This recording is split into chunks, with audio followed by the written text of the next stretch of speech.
तो धम्म की अपन चर्चा कर रहे थे और धम्म के स्वरूप की अपन बात करें तो मैं मौर्य वंश का चल रहा है। मौर्य वंश में अपन चंद्रगुप्त, बिंदुसार और अशोक को पढ़ चुके हैं। अब अशोक के धम्म की अपन चर्चा कर रहे हैं। धम्म के बारे में एक अगला वीडियो अपने धर्म के स्वरूप के बारे में डाला था। फिलिप के महोदय के अनुसार धम्म क्या था, सैनाट के अनुसार धम्म क्या था, रोमिला थापर ने धम्म को अशोक का अपना स्वयं का आविष्कार किया, तो उनके अपन देखते हैं। सैनाट ने किसको बताया, बौद्ध धर्म बताया कि ये जो धम्म है ये बौद्ध धर्म है। तो बौद्ध धर्म से कितना लिया गया है उसकी अपन बात करेंगे, है ना। फादर हेरात ने इसको ब्राह्मण धर्म से जोड़ दिया था। नीलकंठ शास्त्री ने नैतिक आचार संहिता की। तो हम इनके सभी की जो अपने अगले वीडियो में चर्चा की उसी का भाग ये है। उन दोनों को जॉइंट करते हुए आप इनको देख सकते हैं। दूसरी बात ये धम्म का थोड़ा सा ऐसा समझ में आने में थोड़ा सा दिक्कत करता है, तो आपको ऐसा भी नहीं करना है कि पूरी तरह इसके पीछे पड़ना है। आप बार बार इसको देखोगे आपकी समझ में आ जाएगा। अपना मेन उद्देश्य धम्म के बारे में दिमाग मोटी उसकी स्थिति को विकसित करना कि असल का धम्म क्या है, कि रियल में ये बौद्ध धर्म था या ब्राह्मण धर्म था या उनका स्वयं का अपना था। तो उपासक बौद्ध धर्म कहा गया, तो उससे इसको मैं ज्यादा विद्वान मानते हैं। तो उसी बात को मैं कहूंगा, जैसे कि कई बार प्रश्न निकला है कि धम्म कहां से आया है, तो बौद्ध धर्म की ग्रंथ से लिया गया, दीर्घ निकाय से। अब दीर्घ निकाय से कौन कौन सी भाग है, क्योंकि ये फर्स्ट ग्रेड के लेवल से मैं इसको बना रहा हूं, तो आप बड़े एग्जाम में इसको आप देख सकते हैं, छोटे एग्जाम भी देख सकते हैं, ऐसा कुछ नहीं है, सिर्फ आप नजर डाल सकते हैं। लेकिन याद करने के लिए ये नहीं कि आपकी समझ में नहीं आ रहा, आपको याद नहीं हो रहा, कुछ पेचीदी वस्तु आ रही, तो आप उसको बार बार देखेंगे तो होगा। लेकिन ऐसा नहीं कि आप सब कुछ छोड़ करके इसके पीछे पड़ जाए। आप एक धीरे धीरे एक समय आएगा कि आपको पूरी तरह से उसके लेवल से आप विकसित हो जाओगे और उसको देख पाओगे, है ना। तो लाइन टू लाइन रटने का नहीं है, उसे रटने की उस चीज को विकसित करना है और याद करने के लिए आप उसको रट सकते हैं, ना कि हर चीज को रटोगे तो भूल जाओगे। समझ में जरूर आना चाहिए, क्योंकि आप अपने हिसाब से उसको क्लियर कर सके कि ये चीज ऐसी है। तो देखिए अपन समय नहीं लेते हैं और आगे बढ़ते हैं। मौर्य वंश अपना चल रहा है। मौर्य में धम्म के स्वरूप की अपन चर्चा कर रहे हैं। आगे धम्म के कुछ नियम सिद्धांत है उनकी चर्चा करेंगे और उसके साथ ही अपना धम्म ये समाप्त हो जाएगा।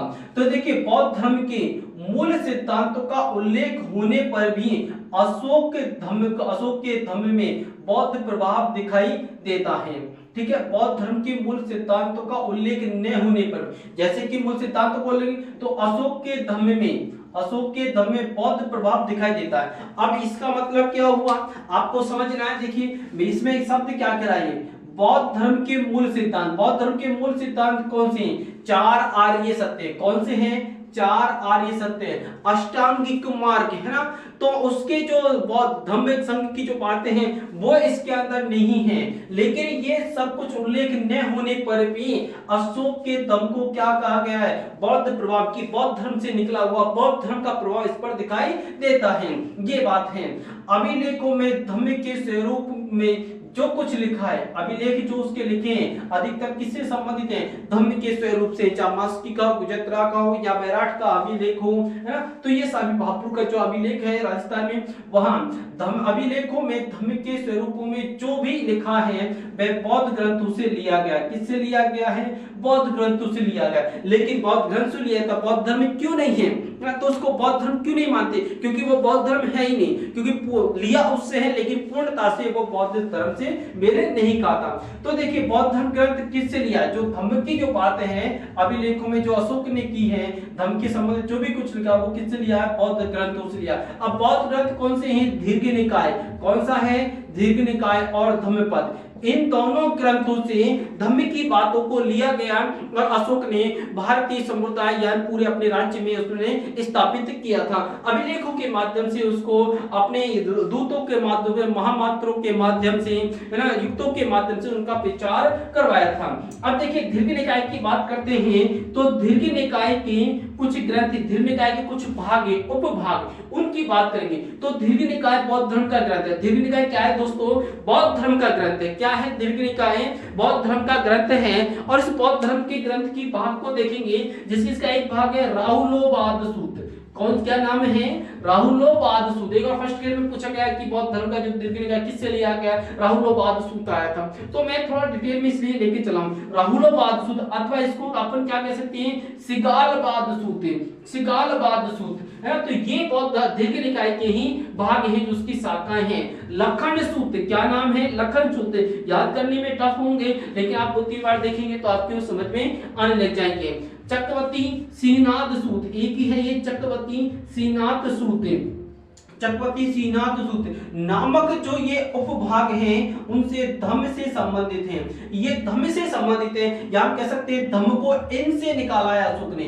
अशोक का जो धम्म है वो विचारधारा इससे निकली है, जिसमें चक्रवर्ती धर्मराज का जो आदर्श है उसको उन्होंने चक्रवर्ती धर्म के रूप में स्थापित करने का प्रयत्न किया। इन ग्रंथों में क्या लिखा है, इन ग्रंथों में लिखा है चक्रवर्ती धर्मराज के आदर्श, चक्रवर्ती धर्मराज पूरे भारत पूरे विश्व में धर्म की स्थापना करें। इस आदर्श के प्रभाव से प्रभावित होकर ही अशोक ने जो था उसने धम्म विजय का प्रयत्न किया और धम्म के द्वारा बिना हथियार लिए, बिना युद्ध के धम्म से प्रेम से जनता को जीतना। क्योंकि अशोक का मानना था कि व्यक्ति ऊपर 2 तरीके से राज्य किया जा सकता है, एक तो डरा करके धमका करके, लेकिन डरा के धमका के ज्यादा समय तक राज्य नहीं कर सकते, परिस्थिति आने पर व्यक्ति आपसे विपरीत हो जाएगा। लेकिन प्रेम से आप उसको राज्य करोगे, उसे अपने अधीन करोगे तो आपके अधीन हो जाएगा और वो मन से आपको मानेगा। तो उसने यही नीति को अपनाने का प्रयत्न किया। तो चक्रवर्ती धर्मराज में जो एक काल्पनिक स्थिति थी उसको अशोक ने वास्तविक स्थिति में स्थापित किया और पूरे क्षेत्र में आसपास के क्षेत्रों, उनके राज्य के आसपास के क्षेत्र थे वहां तक भी इन्होंने सीमांत क्षेत्रों तक इसको पहुंचाया था। आगे अपन देखते हैं राहुलोवाद सूत्र, राहुलोवाद सूत्र अथवा सिगालवाद, सिगालवाद सूत्र में धम्म की परिभाषा दी गई है। अब आपसे प्रश्न आता है कि सब धम्म की परिभाषा आपको कहां मिलेगी, तो उसका सीधा पॉइंट है राहुलोवाद सूत्र अथवा सिगालवाद सूत्र। किसी भी पूछ ले आपको राहुलोवाद सूत्र 100% पूछ लिया जा सकता है, लेकिन काफी बार इससे भी टफ देते हैं तो सिगालवाद सूत्र पूछा जाएगा तो आप वहां पे अटक जाएंगे। तो इसलिए आपको इनको याद रखना है। राहुलोवाद सूत्र में, सिगालवाद सूत्र में धम्म की परिभाषा दी गई है। उससे भी ज्यादा आपने यहाँ सभी लखन सूत्र, चक्रवर्ती श्रीनाथ सूत्र, इन 2 को और स्थापित कर दिया जिससे संबंधित है। अब देखिए इसमें परिभाषा दी गई है। इस परिभाषा में वर्णित उपासक का अंतिम लक्ष्य क्या है, स्वर्ग प्राप्ति है। अंतिम लक्ष्य क्या है इसका, स्वर्ग प्राप्ति है।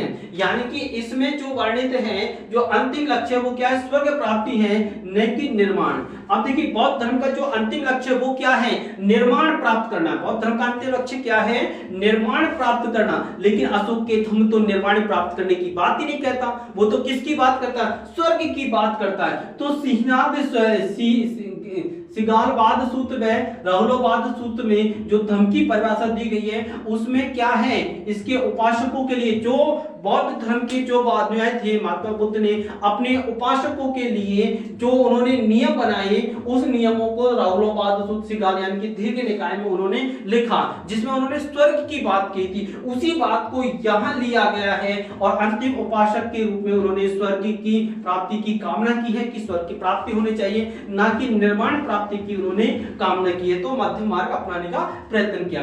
अशोक के धम्म का भी अंतिम लक्ष्य क्या है, स्वर्गवाद। तो देखिए दोनों का उद्देश्य क्या हुआ, स्वर्ग की प्राप्ति है कि व्यक्ति का अत्यधिक कल्याण करना, उसे पापों से दूर करना और पुण्य की बातों की तरफ ले जाना, ना अच्छे कार्य की करना, जिसकी बात अपन 8 पुण्य और 5 पापों की चर्चा करेंगे जो अगले वीडियो में करेंगे। अपन जो धम्म के बारे में बताएंगे कि धम्म क्या है, धम्म की पूर्ण परिभाषा के अनुसार चलेंगे आगे।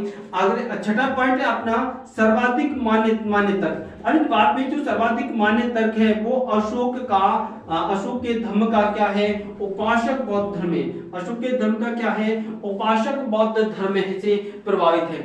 ये बात को सर्वाधिक मानते हैं, जैसे अपने अगली वीडियो में कहा कि ये बौद्ध धर्म है, उपासक बौद्ध धर्म है, ब्राह्मण धर्म है, या ये क्या नाम है, अशोक का अपना स्वयं का आविष्कार है रोमिला थापर ने।